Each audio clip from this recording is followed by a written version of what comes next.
उनको मेंटली परेशान कर दूं। समीर वानखेड़े अगर शाहरुख खान के बेटे को अगर पकड़ सकता है तो कल हमारे घर तक ही पहुंच सकता है। ऐसी ही परेशानी थी तो 9 महीने पहले बोलते ना। किसी भी ऑफिसर है उनके समर्थन में जंतर मंतर पर धरना कर रहे हैं, तो आपको क्या लगता है कि ये इन पे जो आरोप लग रहे हैं ये बेसलेस हैं या फिर नवाब मलिक सही आरोप लगा रहे हैं? देखिए, सारे आरोप बेसलेस है। हम लोगों ने पहले भी देखा 1-1.5 साल से जिस तरीके से वहाँ की एनसीपी गवर्नमेंट जो है सुशांत सिंह राजपूत के केस के बाद से ही हमने देख लिया था जिस तरीके की ये हरकतें कर रहे हैं। जो अच्छा काम करना होता है, जो ईमानदारी से काम कर रहा होता है, ये उसके ऊपर अटैक करना शुरू कर देते हैं, उनको मोरल डाउन करते हैं, उनके ऊपर एलिगेशन लगाते हैं, उनको करप्ट प्रूफ करने की कोशिश करते हैं। हमने सेम ही चीज़ हमने कंगना रनौत के टाइम पर देखी थी। उन्होंने हर पुरजोर कोशिश करी उनको परेशान करने की, उनका ऑफिस तक तोड़ दिया, उनको धमकियाँ दे दी, उनको गालियाँ दे दी। और वही काम इन्होंने अर्नब गोस्वामी के केस में किया। अर्नब गोस्वामी को भी उन्होंने करप्ट प्रूफ करने की कोशिश करी, पैसे का इल्ज़ाम लगाने की कोशिश करी कि यहाँ से पैसा लिया, वहाँ से पैसा लिया, गलत केस उन्होंने खुलवा दिए, सब कुछ काम करा। और यही कि यही अब ये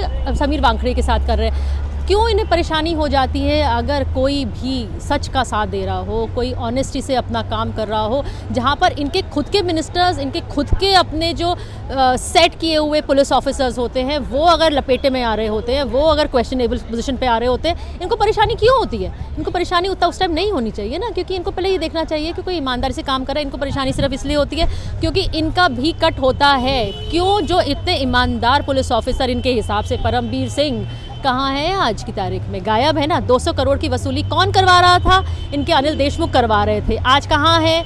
गायब हैं। वाजे गायब हैं। सारे के सारे नंबर जिन यही लोग थे एक दूसरे को सपोर्ट कर रहे थे।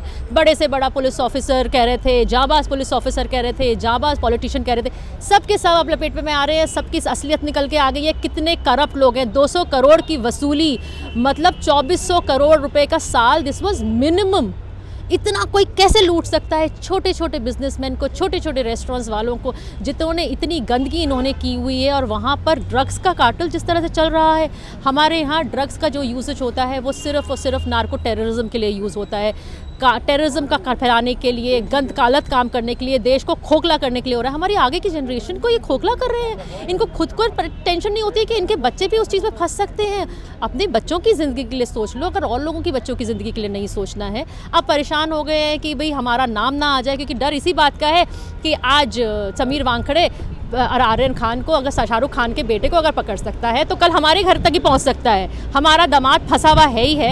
ये और लोगों को बचाने की कोशिश कर रहे हैं, इसलिए बार बार ब्लेम करे जा रहे हैं इनको, और कुछ नहीं है। आपको लगता है कि जो नवाब मलिक के दामाद समीर खान हैं, समीर वानखेड़े ने पहले भी उनको आरोप लगाया था, उनको जेल भेजा था, तो आपको लगता है कि इसका खुन्नस निकाल रहे हैं कि समीर वानखेड़े के खिलाफ, कि नवाब मलिक के आरोप पे आरोप, लगातार आरोप लगा रहे हैं? सिर्फ खुंदक नहीं है ये, और अपने जितने दोस्त हैं ना यहाँ पर बॉलीवुड में, उनको भी बचाने की कोशिश कर रहे हैं। ये सिर्फ खुंदक इस बात की नहीं है कि मेरे दामाद को पकड़ा गया था और उसको अगर ऐसी ही परेशानी थी तो 9 महीने पहले बोलते ना। वो जेल काट के बाहर आ गया तब बोल रहे हैं। इसलिए बोल रहे हैं इस टाइम पे क्योंकि आर्यन खान की बेल के लिए हियरिंग चल रही है। इन्होंने राइट मोमेंट ढूंढा है कि अब हियरिंग का टाइम चल रहा है। इन दिनों में मैं समीर वानखेड़े को बिजी कर दूं, उनको मेंटली परेशान कर दूं, वो जिससे कि इस बेल एप्लीकेशन को प्रॉपर तरीके से अपोज ना कर पाए। लेकिन ये समीर वानखेड़े बहुत स्ट्रॉन्ग इंसान है। इतना जो ऑनेस्टी होती है ना, कि इंसान की जो ईमानदारी होती है, वो आपको अपने आप एक शक्ति देती है। वो आपको हिला नहीं सकती। आप कितना भी उन्हें परेशान कर लो, वो अपने काम पे टिके रहेंगे। हमने अर्नब गोस्वामी के केस में हमने देखा कि अर्नब गोस्वामी को हर तरीके से परेशान किया गया। प्रदीप भंडारी को परेशान किया गया। हमारे यहाँ पर अभी रिपब्लिक से और भी 4 वो थे, उनको भी परेशान किया, अरेस्ट किया, लोगों को परेशान किया। हम लोगों को धमकियाँ दी गई। मैं टीवी पे रोज़ बैठती हूँ चैनल्स पे, मुझे धमकियाँ दी गई कि तुम ऐसे करोगे तो तुम्हारा ये हो जाएगा और ये हो जाएगा। तो ये लोग किसी भी हद तक गिर सकते हैं, किसी भी हद तक जा सकते हैं। एक गवाह है प्रभाकर सैल, वो लगातार आरोप लगा रहे हैं कि 25 करोड़ की वसूली का मामला है और 8 करोड़ में से समीर वानखेड़े जो एनसीपी के जोनल डायरेक्टर उनको मिलने वाला था। तो इस आरोप पे आप क्या कहेंगे? देखिए, ये सारे बहुत बेसलेस आरोप हैं। जो 200 करोड़ की वसूली करने वाली जो पार्टी है वो 25 करोड़ 18 करोड़ की बात कर रही है। बड़ी शर्म आती है ये बात इनकी मुंह से सुन के। इनको तो बिल्कुल नहीं बोलना चाहिए, इनको डूब मरना चाहिए चुल्लू भर पानी में। अगर 200 करोड़ की वसूली करने वाले किसी और के ऊपर एलिगेशन लगा रहे हैं, अरे अपने एलिगेशन तो पहले क्लियर कर दो। तुम्हारे ऊपर 200 करोड़ की वसूली करने का इल्ज़ाम जो लगा हुआ है, पहले उसे साफ कर लो। तुम्हारा अनिल देशमुख फंसा हुआ है उस केस में, उसको साफ नहीं कर पाए हो। उसको साफ करने की जगह दूसरे के ऊपर एलिगेशन लगा रहे हो, सिर्फ इसलिए कि वो परेशान हो जाए। वो आर्यन खान की बेल की जो एप्लीकेशन है या उसकी जो वो चल रही है, कंप्लेंट चल रही है, उसको अपोज ना कर सके। सिर्फ और सिर्फ भटकाने वाली बात हो रही है, परेशान करने वाली बात हो रही है। प्रूफ लेके आओ ना, तुम ट्विटर पे क्यों कर रहे हो, मीडिया ट्रायल क्यों कर रहे हो? जाओ ना पुलिस के पास, कोर्ट में जाओ, क्या परेशानी है कोर्ट में जाने के लिए? जेन्युइन प्रॉपर चैनल से जाओ ना। कुछ नहीं है, ये सब बेसलेस हैं। जिस दिन प्रूफ अगर और अगर इंक्वायरी हो ही रही है ना, अब तो एनसीबी इंक्वायरी कर भी रही है, इनके ऊपर जो लगाए हैं इन्होंने इल्ज़ाम लगाए हैं उसके ऊपर भी एनसीबी इंक्वायरी करिए, सच सामने आ जाएगा, दूध का दूध पानी का पानी हो जाएगा। मलिक है और उसके जैसे और भी मंत्री हैं या नेता हैं, वो लगातार ये कह रहे हैं कि शाहरुख खान मुस्लिम होने का खामियाजा भुगत रहे हैं। आप इसको कैसे देखते हैं? क्या ये मुस्लिम और हिंदू की राजनीति हो रही है? घटियापन है ये सिर्फ घटियापन है और कुछ नहीं है। वो मुसलमान नहीं है, वो हिंदू हैं, लेकिन यहाँ पर हिंदू मुस्लिम की बात ही नहीं आती है। आर्यन खान अगर मुस्लिम है, उनकी माँ तो हिंदू है, अनन्या पांडे तो हिंदू है, तो फिर हिंदू मुस्लिम की बात कहाँ से आई है? पहले भी दीपिका पादुकोण को पकड़ा गया था, दीपिका पादुकोण को इंक्वायरी के लिए बुलाया गया था, तो वो तो हिंदू थी। सारा अली खान हिंदू माँ और मुस्लिम फादर की बेटी है। भारती सिंह को बुलाया गया, इतने सारे लोगों को और क्वेरी करी गई। रिया को जेल हुई, रिया तो हिंदू थी। शौविक चक्रवर्ती ने जेल की हवा खाटी 1 महीने के लिए, वो तो हिंदू थी। और यही थे समीर वानखेड़े जिन्होंने उनको भी अंदर किया था। तो इसमें हिंदू मुस्लिम की बात लेके आना सिर्फ ओछी राजनीति है, इसको एक अलग रंग देने की कोशिश करी जा रही है।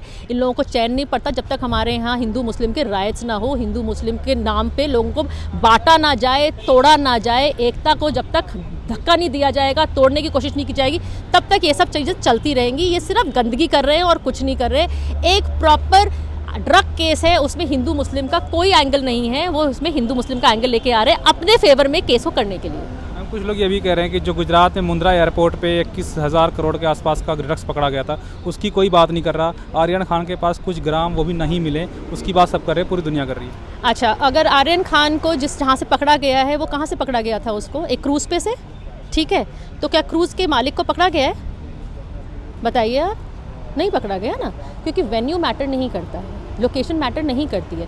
उसी तरीके से अगर अदनानी के पोर्ट से पकड़ा गया है तो सामान पकड़ा गया, पोर्ट वाले की उसमें क्या गलती है? पोर्ट वाले ने तो हेल्प करी है ना, उन लोगों ने तो हेल्प करी है कि पकड़वाने के में हेल्प करी है। तो लोकेशन जिसकी है, जगह जिसकी है, उसको पकड़ने का क्या मतलब है? जहाँ से पकड़ा गया है, जो स्मगल कर रहे थे उनको पकड़ लिया गया, जैसे वहाँ से सामान बरामद हो गया और पुलिस के पास है। इसी तरीके से रेप पार्टी में से अगर पकड़ा गया है तो आर्यन खान और माल और आर्यन खान का पूरा गैंग जो था उनको पकड़ा गया। दोनों बातें बिल्कुल अलग है, सिर्फ और सिर्फ भटकाने की बात हो रही है और कुछ नहीं हो रही है। मैम, एनसीबी की 5 सदस्य टीम समीर वानखेड़े जी पे जो आरोप लग रहे हैं उनको लेकर जांच हो रही है अभी जी। तो इस जांच को आप कैसे देखती हैं, और अगर जांच सही साबित हो जाती है, सिद्ध हो जाती है, तो उसको लेकर क्या कहेंगे आप? देखिए, ये जो जांच हो रही है, मेरा मानना सिर्फ इतना सा है कि जो एलिगेशन लगाए जाते हैं, बेचारे समीर वानखेड़े जी कह रहे हैं कि उन्होंने अपनी तरफ से सारे प्रूफ दे दिए, लेकिन ठीक है, उनकी भी तसल्ली होने दीजिए ना। एनसीबी वाले अगर बोल रहे हैं, नवाब मलिक जो हैं अपने आप को बड़े नवाब मानते हैं, मेरे हिसाब से जो है साहब ही हैं वो अगर अपने आप को सोचते हैं कि वो बिल्कुल सही बोल रहे हैं तो ठीक है। यही थे जिन्होंने ये कहा था कि हम अर्नब गोस्वामी का ये हाल कर देंगे कि वो सुसाइड कर लेगा। तो इतनी घटिया सोच वाले अगर कोई एलिगेशन लगा रहे हैं तो समीर वानखेड़े भी डर नहीं रहे हैं। उनका पूरा परिवार, उनके फादर ने पूरे के पूरे पेपर सारे डाल दिए हैं। वाइफ का है, उनकी वाइफ का अलावा उनकी बहन ने, यास्मीन ने भी पूरी की पूरी अपनी प्रेस कॉन्फ्रेंस करी है, कई बार उन्होंने अपने बयान दे दिए। तो फैमिली को परेशान करना सिर्फ एक मुद्दा इन लोगों का ये है कि किसी तरीके से उनको मेंटली टॉर्चर किया जाए। जब परिवार के ऊपर बात आएगी, जासूसी कराई जाएगी, परिवार को धक्का लगेगा, परेशान होंगे, टॉर्चर होंगे, तो शायद समीर वानखेड़े इस केस के पीछे हट जाए, लेकिन वो पीछे हटने वालों में से नहीं है। अगर एलिगेशन लगाए हैं और अगर इंक्वायरी हो रही है तो होने दीजिए ना। हम भी खड़े हैं, ये लोग भी खड़े हैं, हम भी देखेंगे कि क्या चीज़ें निकल के आती हैं। अगर कहीं पर कुछ बात है तो वो भी सामने आ जाएगी, दूध का दूध पानी का पानी हो जाएगा। और इन लोगों के मुंह पे जैसे पहले परमवीर सिंह के केस पे और वाजे के केस पे और अर्नब के केस पे थप्पड़ पड़ा है, वही की वही अब दोबारा पड़ेगा। नवाब मलिक लगातार ट्वीट कर रहे हैं। आज भी इनका एक ट्वीट है कि समीर वानखेड़े और उनकी वाइफ जो कुरैशी जी हैं, उनका निकाहनामा आज ट्विटर पे उन्होंने शेयर किया है। कि आपको लगता है कि ये पर्सनल ज़्यादा जा रहे हैं? देखिए, मेरा मानना ये है कि ये पूरी एनसीपी जो है ना, समीर वानखेड़े की और एनसीपी की ना फ़ैन हो गई है। जिस तरह से फैंस होते हैं ना, बचपन से फोटोग्राफ भी चाहिए होते हैं उन्हें अपने आइडल के, कि वो उस टाइम क्या खाता था, क्या पहनता था, वो बच्चा कहाँ घूमने गया था अपने पेरेंट्स के साथ, उसका स्कूलिंग कहाँ से करी है, ये वो वाला हाल हो रहा है। ये इनके पीछे एलिगेशन नहीं लगा रहे हैं, ये इनके फ़ैन हैं। और फ़ैन जो काम करते हैं इन्हें वो करने दीजिए, वो कर रहे हैं, बिल्कुल खुश रहने दीजिए उनको। वो अपनी खुशी जाहिर कर रहे हैं कि हम कितना इनको पसंद करते हैं, और we are very happy about it. ठीक है, पसंद करो, मेन आइडलाइज करना तरीका यही होता है। Thank you ma'am.